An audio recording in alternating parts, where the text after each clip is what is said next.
the talk, the presentation by our speakers this evening and the following Q&A will be recorded. We do in most Rumi Forum meetings, in almost all Rumi Forum events, we do record the talk and the Q&A part, but the breakout sessions will not, as these are more spontaneous exchanges and we want people to be as comfortable as possible during that part. So welcome everyone to this evening's conversation on combating prejudice, which aims to address the two phenomena, the twin forms of prejudices. One, what I summarize as prejudice towards Muslims and Jews from third parties, third groups, whomever those might be, and prejudice between Muslims and Jews for a number of reasons that we are already aware of or we might be hearing this evening. These two sets of prejudices are different on one hand, but they might be a ground for building bond, rapport, and collaboration on the other. So this evening's exchange aims to explore first to take a snapshot of these two forms of prejudice, and based on that understanding, explore the idea of the best ways to respond, the most fruitful, the most engaging ways to respond to that for the Jewish community, for the Muslim community, and the larger majorities that they together live with. The first part of our program features a talk by our guest speakers this evening, Sabiha Rahman and Walter Ruby, the authors of the recently released book, We Refuse to Be Enemies. Very relevant work with this evening's topic. And we have asked them to share their reflections, insights about these twin prejudices, twin threats, if you will. And then this first half hour will be followed by a Q&A. We will open the floor to the participants for their questions to our speakers. And at 6:45, we will be going into breakout sessions for more informal and small group exchanges, continuing on the same orbit of topics. So now I turn to Rebecca to pick it from here. Well, actually, I think Yusuf was going to give a more detailed explanation of, introducing Sabiha and Walter. So I'll actually give it over to him. So yeah, our first speaker, Sabiha Rahman, is the author of Threading My Prayer Rug, One Woman's Journey from Pakistani Muslim to American Muslim. Her extensive experience with engaging in interfaith dialogues has allowed her to be a very big player in today's theme. And she also serves as a board member of the Muslim-Jewish Solidarity Committee. Our second speaker, Walter Ruby, is a veteran activist in Jewish-Muslim relations.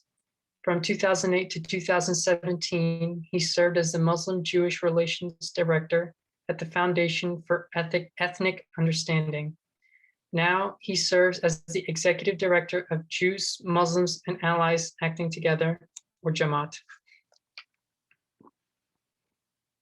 And I guess if they want, they could share their presentation with us now.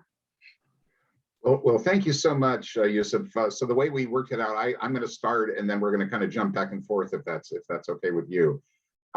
So I'll start with a brief history of anti-Semitism in America, and to understand that, you have to sort of know a little bit about Jewish history in America. So let me just run through a few bullet points very quickly. That Jewish life in America actually started before there was a United States. In fact, it started only about 30 or 40 years after the first the Pilgrims arrived in the Plymouth Rock in 1620. In 1654, and of course there was the 1607 with Jamestown, but in 1654 the first Jews arrived in America, actually from Brazil. They had been living in Brazil under Dutch rule. The Dutch had conquered Brazil for a short period, but then it went back to the Portuguese. And of course, the Portuguese, like the Spanish, had what was called the Inquisition, where basically Jews could be burned for not accepting Christ. And so they fled from Brazil and they came to New Amsterdam. They came to New Amsterdam, which of course was not yet New York because it was still under Dutch rule. This is 1654. That shows you how far back it was. The population was pretty small through the 18th century. In 1791, there was a very big moment for Jews in America, which was that George Washington came to one of the few synagogues that existed at that time, which was in Newport, Rhode Island.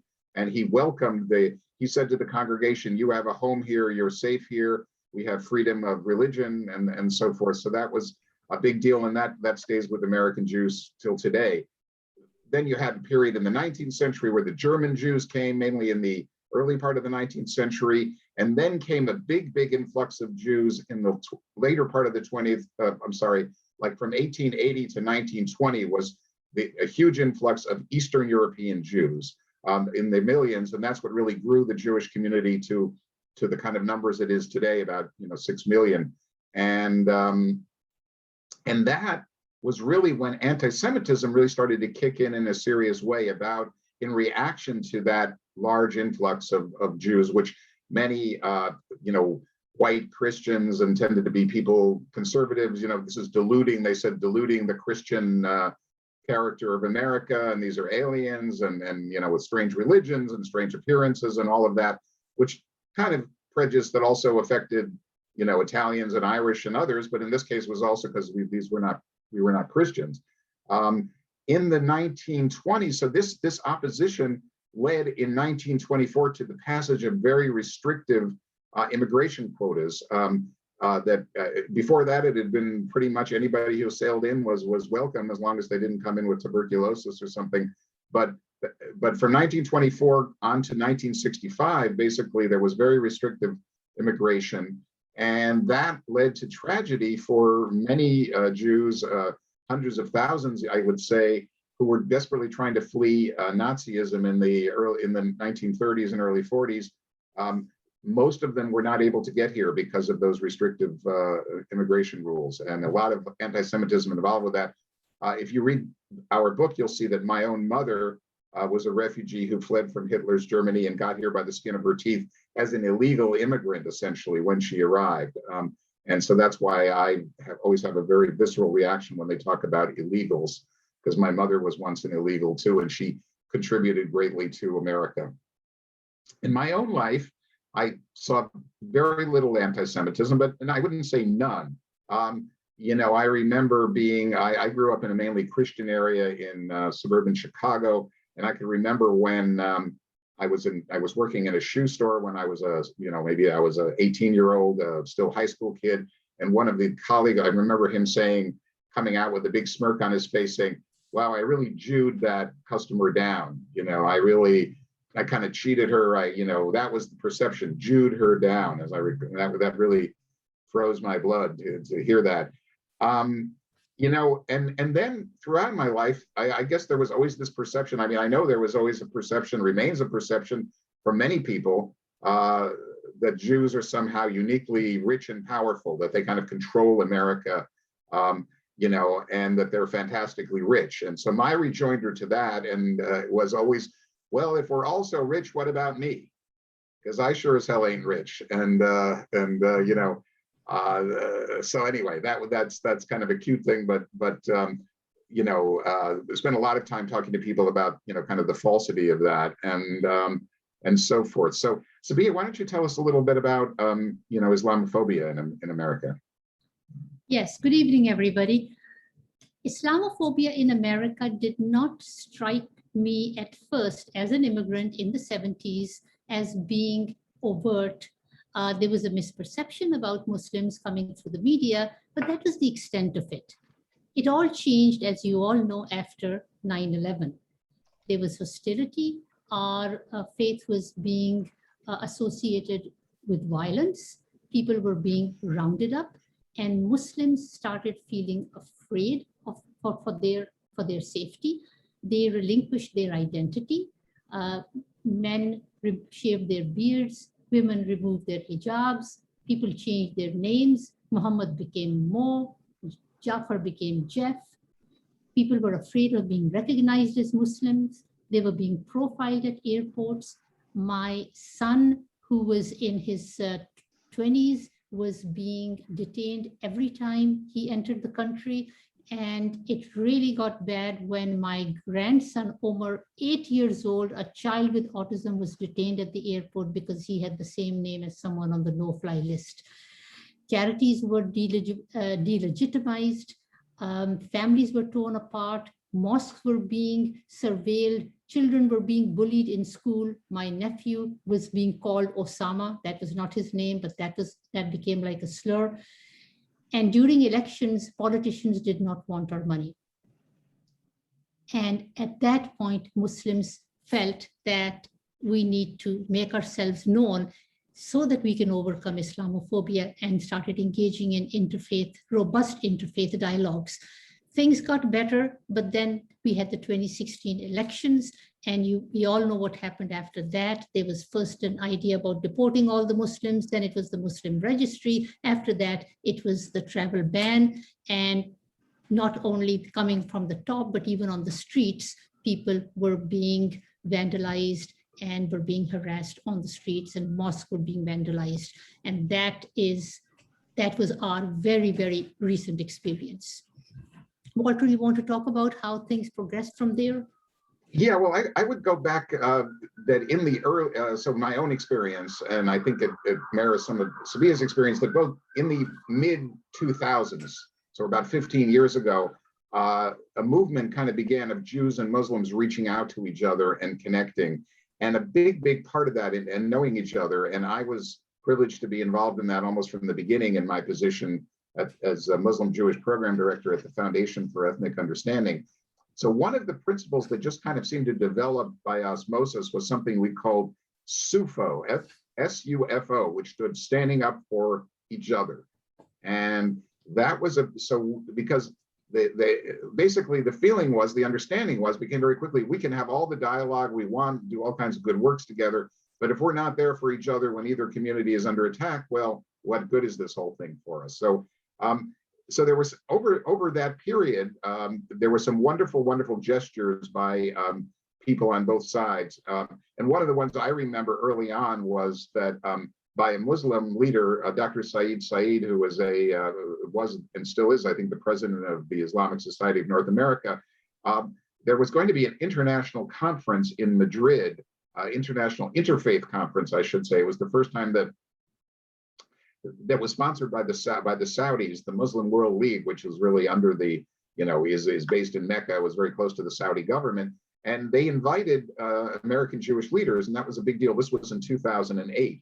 So it's a long story, but the main thing was that there would seem like it might be a breakthrough, but then we found out that and I was going there with the president of our organization, Rabbi Mark Schneier, and then suddenly we weren't going because we found out that they had chosen a Hasidic Jew, a ultra-Orthodox Jew who was virulently anti-Zionist, who also had been at the Tehran conference back in 2000 and whatever, 6 or so, where that was basically a Holocaust denial conference. So clearly, if this guy was going to be the keynote speaker for the Jews, as the Saudis wanted, it was like a no-go, and for us. And then Dr. Said, obviously leader of the Islamic Society of North America, stepped forward and told the Saudi ambassador, look, if you do this, not only will the Jews not come, but I won't come either. And he really turned them around, and they said, okay. And basically they demoted this guy, they were the speaker, and that was a big turning point from the Jews, showing Muslims standing up for the Jews. And Sabia, do you want to briefly mention a few of the? Yeah. So when the travel ban was issued, the Jewish community and other communities came out and stood by us. And one example was that there is a synagogue, CBST, in Lower Manhattan, where they would come out to the Islamic Center of NYU on Fridays when Jummah prayers were being held, and they would stand outside holding up posters saying, "We stand in solidarity with our Muslim brethren." And they did that every Friday, every week, every month, every year for 3 years. Every Friday they stood out there until the pandemic hit and the Jummah prayers were stopped. Another example was the Walters Organization, Foundation for Ethnic Understanding, organized a rally in Times Square where people held up posters saying, "Today I am a Muslim too," except that they were not Muslims. They were out there on a Sunday, gave up their day on this cold, wintry morning, standing out there in solidarity for their Muslim brethren. And then a few weeks later, the tide turned, and now it was turned for the Muslims to stand up for the Jews. Right, Walter? Exactly. And that was an incredible moment that many of you know about, the terrible massacre by a neo-Nazi of Jews at prayer, 11 Jews gunned down in the Pittsburgh synagogue, the Tree of Life synagogue. It was a very traumatic event. And I just want to speak in personal terms for me. I told you the whole history I started with the whole history of Jews going back to George Washington and earlier. The point was, until that day, nothing like that had ever happened. The Jews were just shot, they were attacked that way and shot down. Obviously, much worse, larger massacres had happened to African Americans. This had never happened to Jews before. And I remember feeling that day like, my God, for the first time in my life, I don't feel safe as a Jew in America, which was a devastating feeling for me personally. And for millions of other Jews were having the same feelings. And then literally with it, as I'm sitting there watching CNN, just sickened and stunned and horrified, I hear this report that a group of Pittsburgh Muslims had rushed to the synagogue and they were there declaring their solidarity. Just let us know what we can do, and we are with you. And then after that, which was huge, and then we started hearing that Muslims across America were raising money for the Pittsburgh community, Pittsburgh Jewish community. And within 2 days, I believe they raised over $200,000. So just that gesture was just so important. But I think that all of that and some of what Sabia is talking about too, Jews standing up for Muslims, all of that came out of this effort that really, started, let's say in 2006, 2007, by the time of need, really, in the last 4 years, it really had borne fruit. So we feel very good about that, but we need to carry that forward. Now, of course, just to jump to the second point, as we work on these, as we try to build this alliance between Muslims and Jews, and I think we've made really, really good progress. Nevertheless, there still remains suspicion, hostility, prejudice between the two communities. So we want to talk about that briefly, and so also how we've tried to address that as well. So, Sabia, do you want to start? Yeah, thank you. So I grew up in Pakistan. Growing up there, I had never met a Jew. Pakistan is pro-Palestinian, has always been, and to this day, Pakistan has not recognized Israel. So I always viewed the Jews through the lens of the Palestinian-Israeli conflict.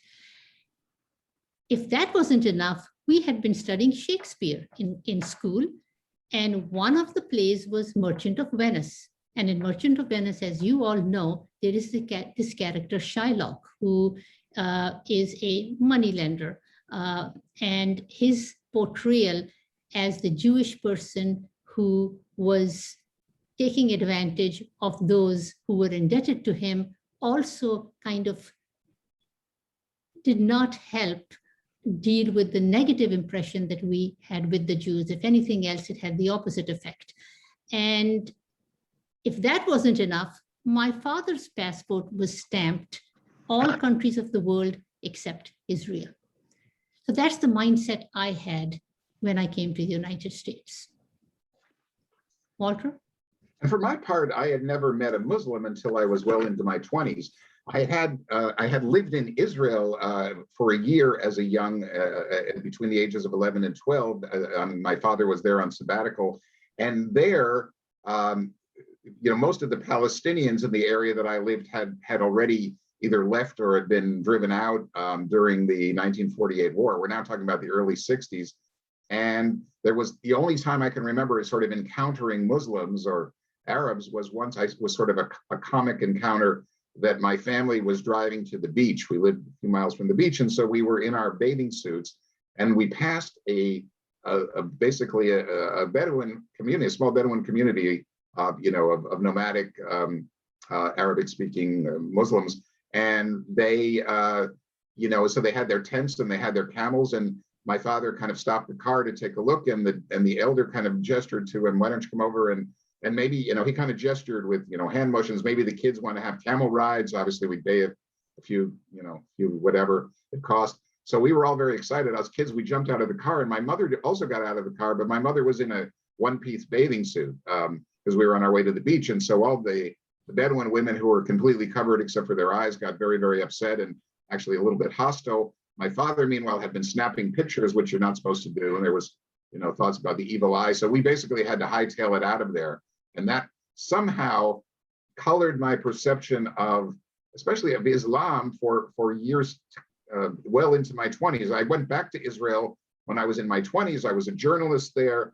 I covered the Arab community, had many, really powerful encounters, but I still tended to think of Islam somehow as this kind of primitive Oriental religion, and that had been spread by the sword.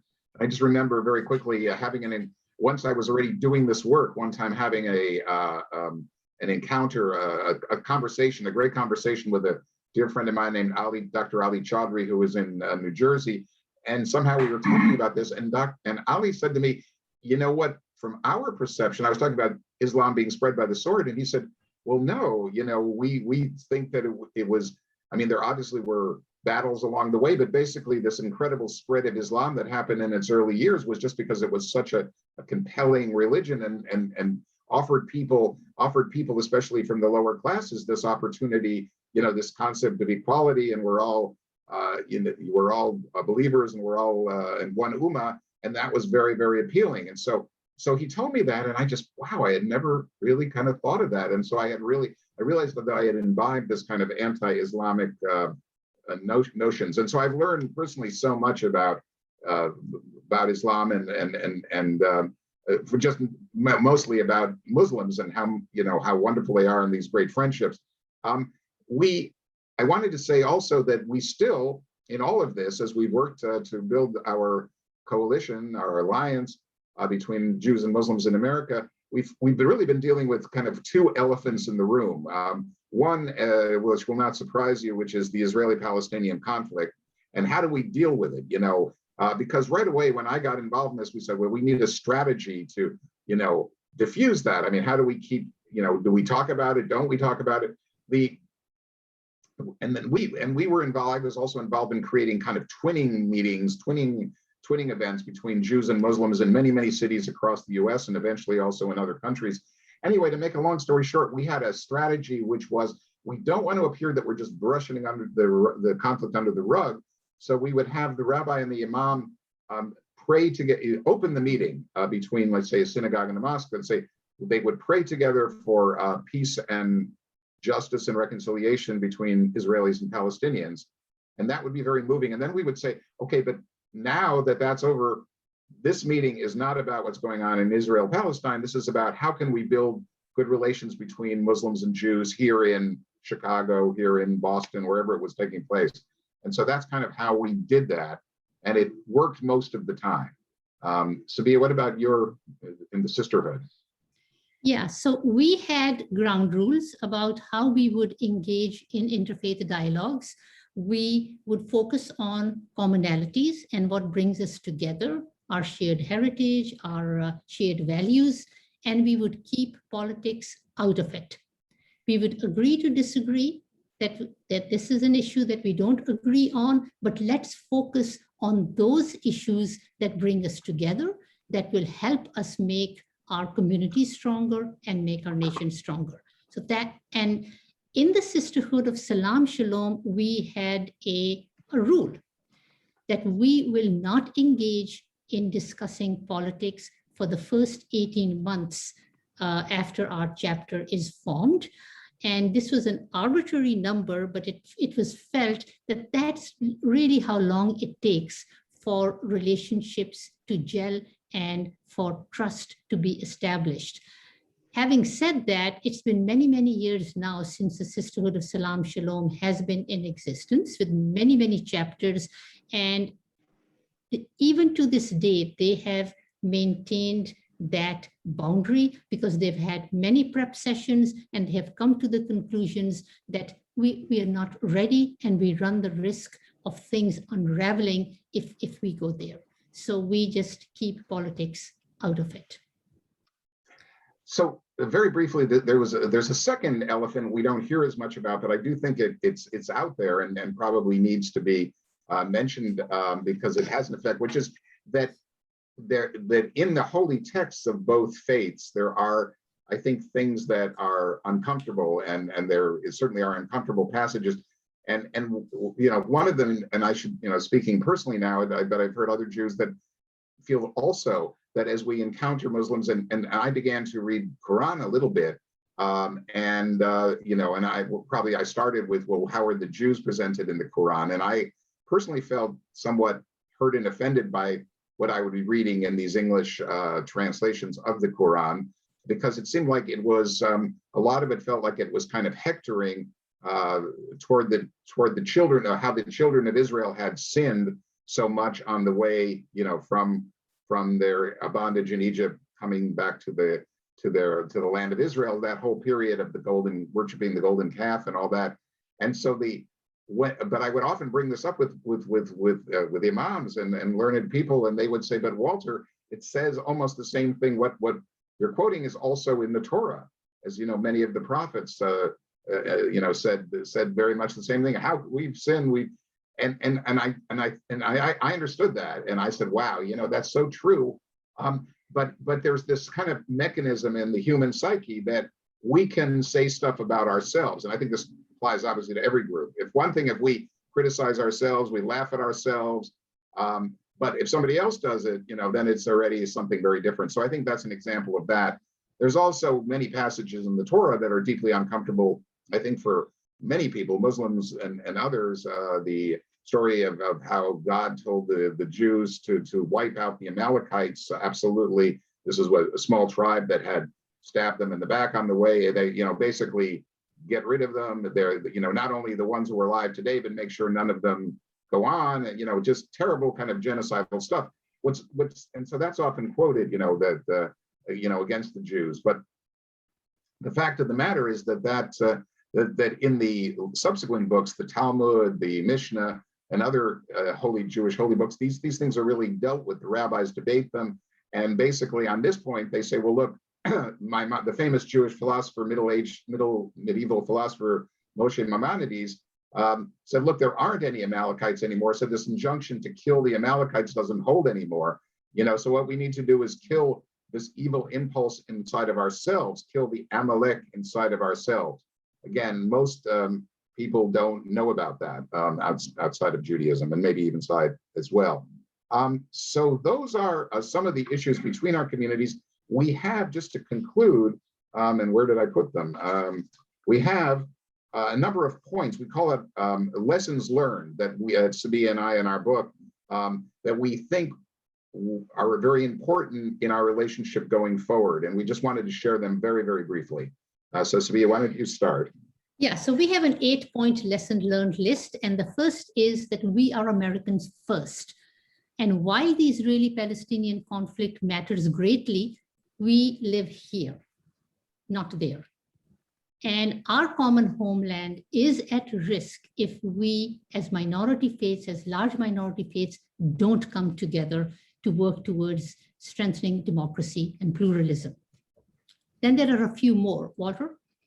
Okay, number 2 is we can speak out and stay engaged together against injustice, not only at home, but abroad also. So in cases of, anti-Semitic attacks, let's say in Europe, and sometimes by Muslim extremists, that we would speak out on that. We would speak out on, Muslim communities that are being brutalized around the world, like the Uyghurs in China, by the Rohingyas in Burma, really genocidal things. Also, I myself have been very concerned about what's going on in Turkey and the treatment, of your movement and the Gulen movement, I should say. So that's one point. Also, Muslims and Jews, we believe. And so still the question of what can we do anything about Israel-Palestine? And we've in recent years, I've come up with not only I, but others, this feeling that we should be engaged with Israel-Palestine, but in ways that we are making a difference on the ground, that we're saving lives on the ground. So I'm involved in a group called Project Rosanna, which is helping to get Palestinian children who are sick with cancer inside of the Palestinian territories to hospitals in Israel to save their lives. That's one example of doing that. It gives us some skin in the game over there. And it also, it gives us a sense we're doing something together. We're saving lives and we're improving conditions. So that's another one. The fourth one is allow others to speak out, people on the other side to speak out, whether we agree or not. And here I'm talking about things, people like Representative Ilhan Omar and Rashida Tlaib, who are strong advocates of the Palestinians, and sometimes have used language that makes many of us on the Jewish side uncomfortable. But my point is that they have as much right to speak up for Palestine in Congress as, say, Chuck Schumer or Ben Cardin or any of the many Jews who are in the Senate and Congress. I speak up very openly for Israel. So that's another one. And then another one that I think is very, very important is we have to be very careful working together to prevent Israel-Palestine, that whole issue, to be weaponized in ways that, where I see this going on, is a lot of the effort to criminalize the BDS movement, a boycott, divestment, and sanctions movement against Israel. I see as quite dangerous because it's not, because I should say that, and again, this BDS movement is the idea that to boycott Israeli companies, to protest Israeli policies in the West Bank and Gaza. I disagree with it because I think in some way, personally, I disagree with BDS. I think because it's also advocating the right of Palestinians to return throughout Israel. But the main thing is it should not be criminalized. And there are actually state legislatures who have passed laws that have gotten people fired from jobs because they won't sign a thing saying, I will not boycott Israel. A woman, for example, in Texas, a Palestinian American woman lost her job as in a public school because of this, which is ridiculous and wrong. And there's another thing called the International Holocaust Remembrance Alliance, has a definition of anti-Semitism, which is being adopted by the US and other countries. Certainly during the Trump period, it was, and I think it probably still is, which basically says that, if you criticize Israel more than other democracies, then that's the anti-Semitism.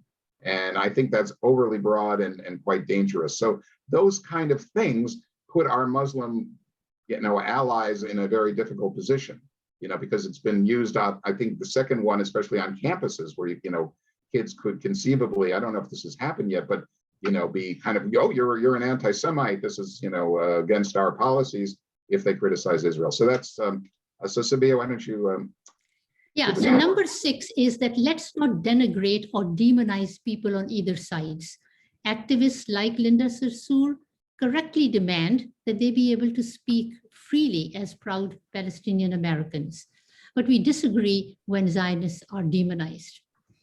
Number 7, Muslims should engage with mainstream American Jews who consider themselves Zionists rather than exclusively allying themselves with fringe groups. Likewise, Jews must engage and should engage with Muslims like Tlaib, Omar, and Sarsour. We need to dialogue with people who we may disagree on the Israeli-Palestinian issue, but we agree on issues that are common to us as Americans so that we can work together.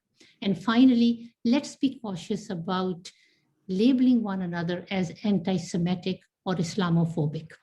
We acknowledge that there are sensitivities on both sides, But criticizing Israeli policies or the leaders is just that. It is a criticism of the leaders and the policies. It is not a criticism of Jews.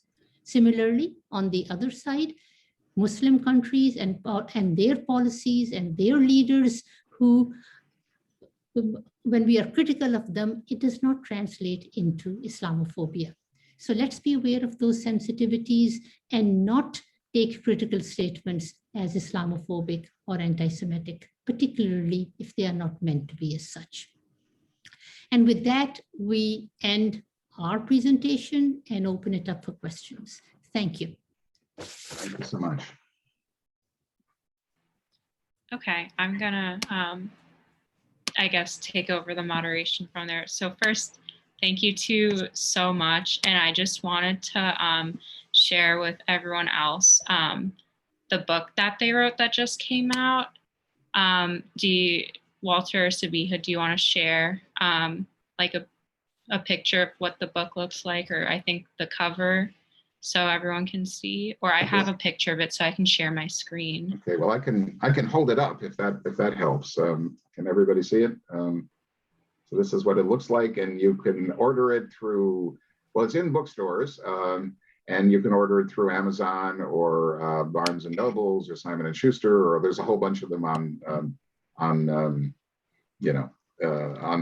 you can find. So We Refuse to Be Enemies, and anyway, so we're very excited that this finally came out. This is a work of 4 years that we put into this, and we started working together since 2017, and we feel it's very timely and very happy to share with you. Okay, so does anyone have any questions?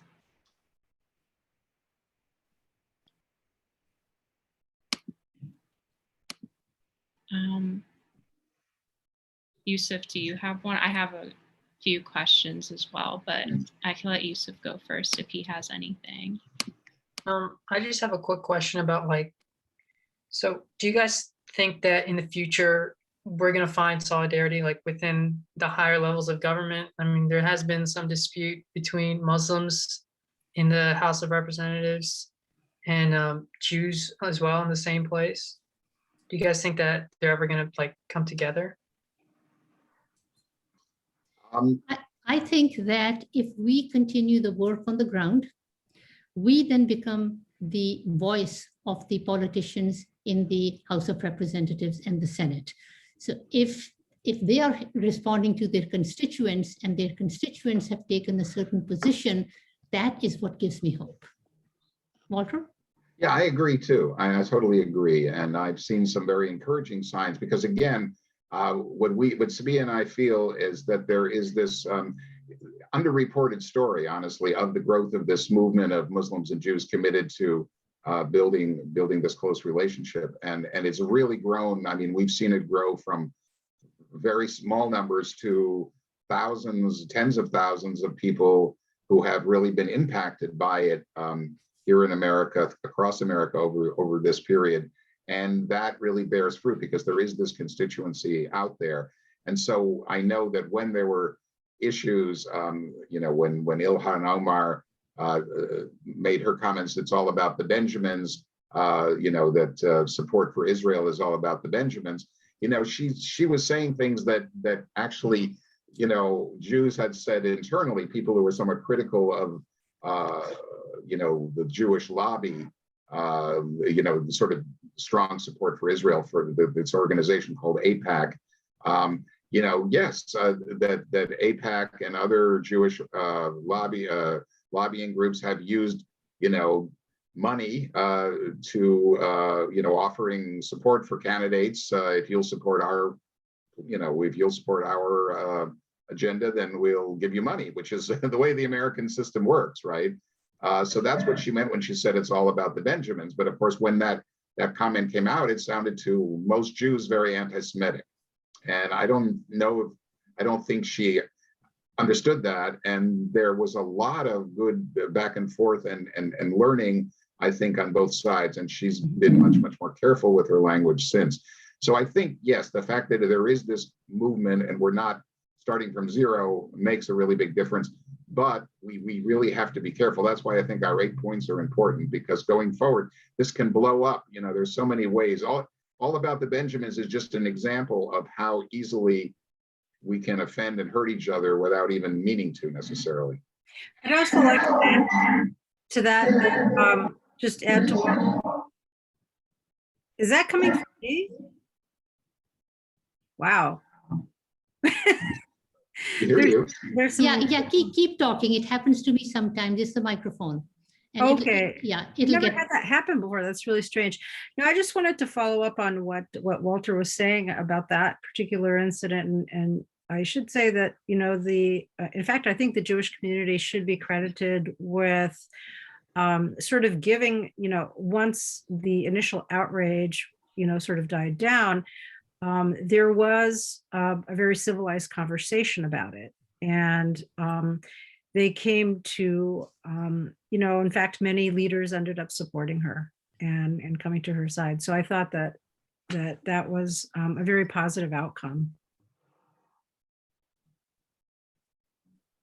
Or did I miss it? Was there a different outcome that I missed? I don't know. I don't want to say anything.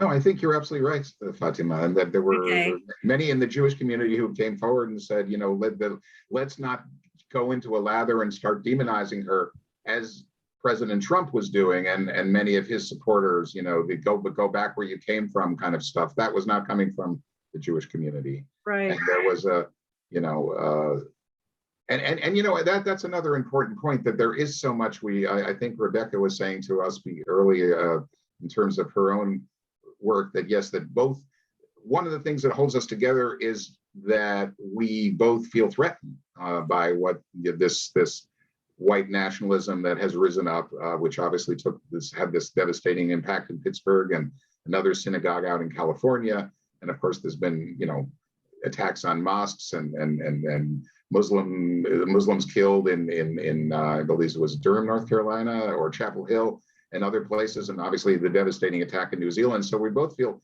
very, very threatened by that wave and the anti-democratic piece of that. So white nationalism and kind of Christian evangelicalism and anti-democracy altogether, that all of that stuff is really lethal potentially for our two communities, both of our communities. I mean, we can't have a decent life in this country if that's where we're going. You know, as I suppose as minorities, because we're both minority faiths, and so I think there's a visceral understanding of that, and that certainly draws us together. Yeah, absolutely. And I think the other thing is that, you know, we need to deal with the fringes of both of our religious traditions, which are certainly there. And we need to be aware of them and address them appropriately. Yeah. Yeah, that's a really good that also creates some challenges in terms of democracy and whatnot, and not to mention, you know, just a bad perception of and in most cases very inaccurate representation of each respective religious tradition.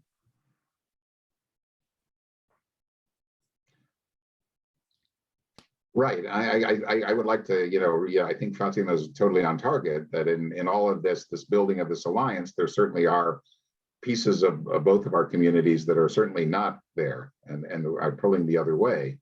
And but I do think, you know, I was just involved with the J Street conference with Fatima, and you know, we saw that the acceptance now of more nuanced positions, for example, on Israel, you know, and the idea that the U.S. should re-engage with the Palestinian Authority, for example, and restore aid to the Palestinian Authority. There's very strong support from this group J Street, which is representing American Jews, liberal American Jews, I would say, but a large proportion. And, you know, Chuck Schumer spoke at the J Street conference, and Bernie Sanders, but Chuck Schumer, though, is in a way more significant, because Bernie Sanders, everybody knows, is kind of an out there lefty, but Chuck Schumer has always been the ultimate defender of Israel. In fact, I can remember him once saying his name Schumer is actually, he told this very proudly to a Jewish group that one time I was covering as a journalist. He said, Schumer is really shomer, which means guardian. Mhm. And that's what I see that's what I see my role as being a guardian for Israel, essentially. He said this 2010, and yet here he was at the 10 years later at the J Street conference. So that was very telling, I thought. Not to mention Nancy Pelosi and others. Yeah, go ahead. Yeah, Ibrahim, I'm sorry. Yes, so your book and the framework, the approach you developed there brings a lot of useful insights for mutual relationships. How about, and also there is need, as we talk here, for solidarity against the phenomena of hatred towards Jews and Muslims. Typically, it's a very typical human cycle. Minorities are the first destinations of hatred, especially in times of crisis.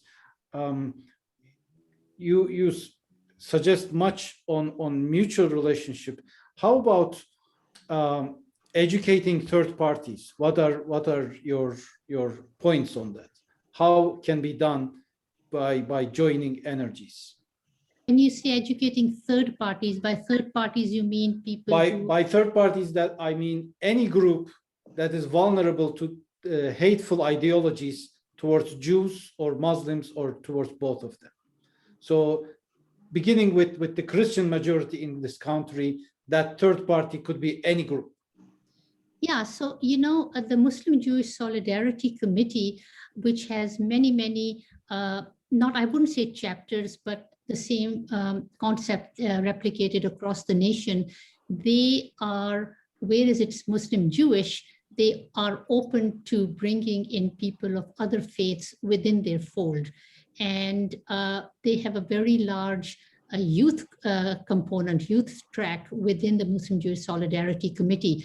And in these spaces, you have the youth and the adults of all faiths coming together and getting engaged in day-to-day activities, not waiting for a special holiday like a Ramadan or Yom Kippur to come, but having a calligraphy class or a music or a cultural event or an art class or walking through an ethnic neighborhood or food sampling, writing contests, telling your stories. It goes on all the time throughout the year where people of all these faiths come together.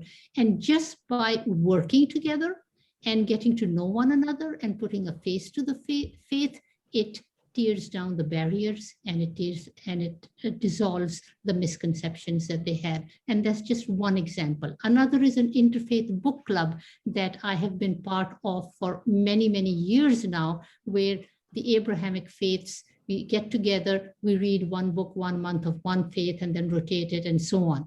And it could be literature, it could be a novel, it could be a memoir, it doesn't matter what it is. But what that also does is that it not only informs us of what one another's culture and their rich history, but it also brings us together in the living rooms.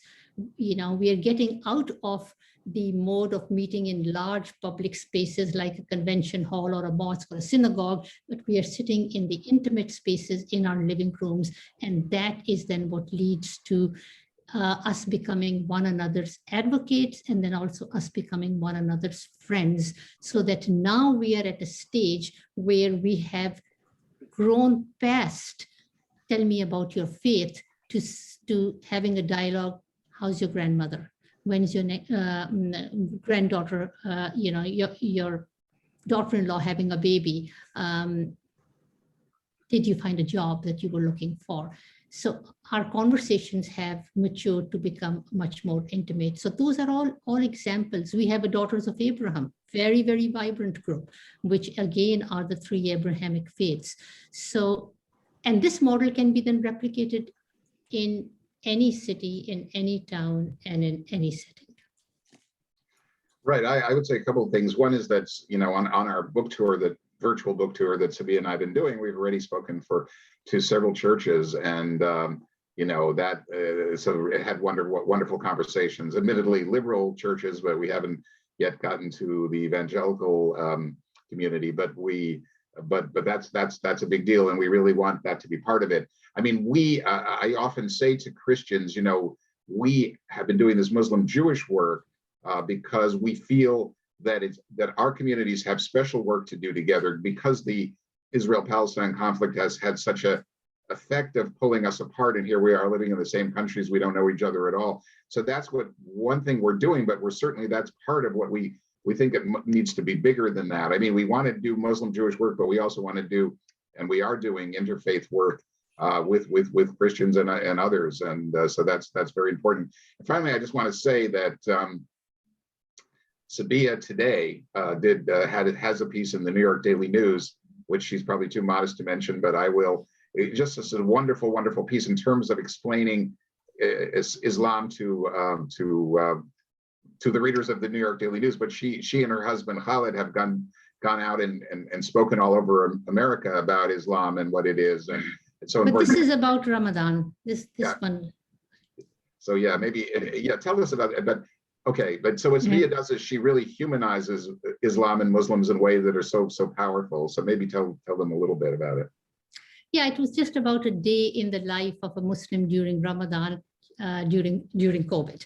And you getting up at 3 in the morning, and the kind of food you have, and then how you get through the day, and then the iftar in the evening, which is not really a family iftar anymore because of COVID, and the friends you made over Zoom with Zoom iftars. It was just a day in the life. But the feedback I got was that many people didn't know that this is what it takes to get through a day of fasting. And this morning, actually yesterday morning, we had an interfaith panel on fasting.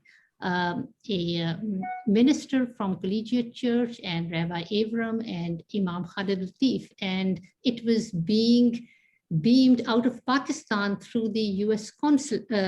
Embassy in Islamabad, where, thanks to Zoom, we had these 3 participants addressing a Pakistani audience of 47,000 on Facebook. Wow.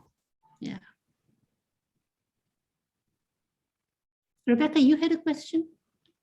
Yeah, I did. So I was wondering kind of how you engage with people who have, negative beliefs about the other group. Like, for me, it would be Jewish people who have, negative feelings about Muslim people because of just not being informed, or, stuff like that. So I was just wondering how you engage in those kinds of conversations with people within your own group. Oh, did you mean that if I'm a Muslim, if there are Muslims in my group who who look at Jews in a negative light, how do we engage with them? Was that your question? Yeah. Okay. When I have family visiting from Pakistan, and people in Pakistan have a very negative opinion of Jews, when they come to visit us, I take them to the touristy places because they want to see those places. But one of the places that my husband and I take them to is a Sabbath service at B'nai Jeshurun on the Upper West Side. And I tell this story to many people. Khalid's niece was there. We took her there. She walks in and she's greeted Shalom Aleichem, and she's saying, oh my God, that's like Salam Alaikum. And then she picks up this Siddur prayer book and she's looking at it and she's saying, if I didn't know, I would think this is the Quran. And then my Jewish friends say, let's take you out to dinner. And then they're giving her tips over dinner on what to see and how to get the most out of her trip. And she comes back home in our apartment and she's writing this long letter to her mother all night saying what a wonderful Jewish experience she had. My husband is an ardent advocate. So every time something happens, like something bad happens and the Jewish people stand up for us, he starts taking pictures and beaming it across social media to all his family in the diaspora all over the world saying, see how nice everybody is being to us. See, this is a Jewish person who called us when this happened and did this for us and came to visit us. And just through one-on-one within our limited small family sphere, it is having an impact. and think if every one of us did that.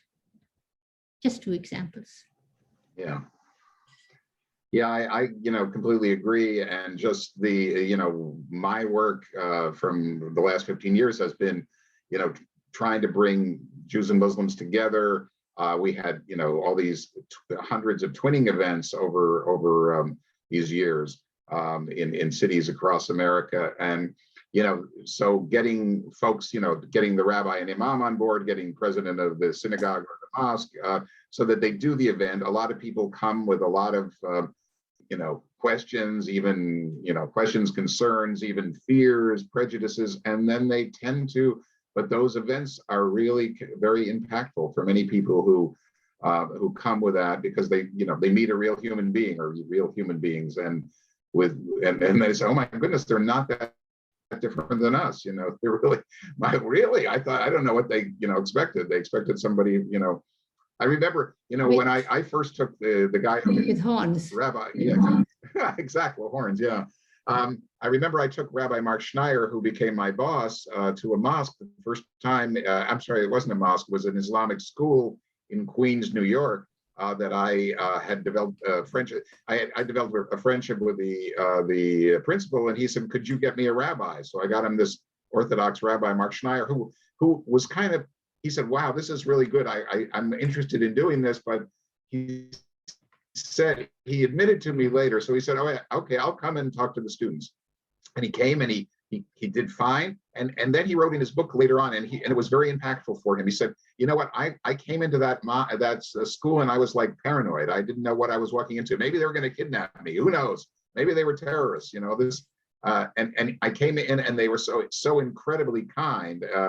And I was addressing these teenage kids, boys and girls, the girls all in hijabs, and we were talking about." He said, "I remember there was a section on modesty in both faiths, and he's an Orthodox rabbi, so that some of the same strictures of head covering and other things are in both faiths. So they were just having this very, like, oh really? Oh, that's in your faith? That's And that's been one of the things that's been so important over the years, is that just learning about those connections, learning that tzedakah, it's the same word, the same concept of charity. There's so much like that, but so few of us know it. So few of us know it's in the other faith. And then when we find out, it's like, oh my goodness. If you save one life, it is as though you saved all of humankind. That concept is in both faiths. I had no idea of that when I first got involved, until I was in a Muslim setting, and I heard the speaker say that about a young Muslim man who had saved 2 Jews on the New York subway from a beating, and so anyway, that was a beautiful moment. But I was like, I had no idea, and so that's the point. And you find out that even so many so-called experts, when they meet, who know something about the other faith scholastically, they learned it in some seminary, but when they actually meet people from the other faith, it's like just mind-opening. So it's very powerful, and I think that's really what has to happen. It has to be grassroots, people to people. It has to be, and I say, creating Muslim-Jewish peace, one friendship at a time. And that was a good question. Very good question. Thank you. Thank you so much. So now I think it's time to go into breakout rooms for our discussion. Yeah, I just want to thank you two so much, and all of your wonderful reflections and stuff. Thank you. And Great. may I ask if I can take a screenshot? Would that be okay? Sure, yeah. Okay. Smile.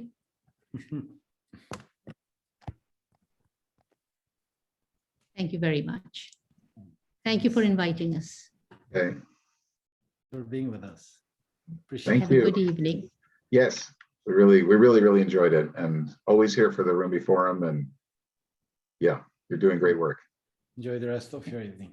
Thank you so much, Eva. Thank you.